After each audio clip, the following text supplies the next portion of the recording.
Hey guys, welcome to my another blog. আশা করি সবাই ভালো আছো, আমরা অনেক ভালো আছি।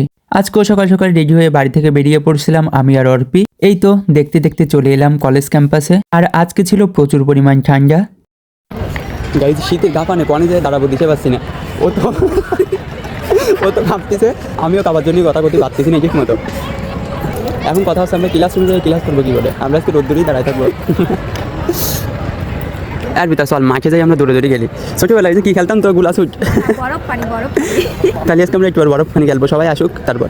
আমাকে যারা ইনভাইট করে আনছে তারা কোথাও দাঁড়াও, আমরা কোথাও গেলে কি করি তোমরা সবাই জানোই। তো আমরা চলে গেছিলাম ভিডিও ছবি করতে। ভিডিও ছবি করা কমপ্লিট হলে তারপর আমরা চলে যাচ্ছিলাম মাঠের দিকে, কারণ খুব পরিমাণ ঠান্ডা লাগতেছিল।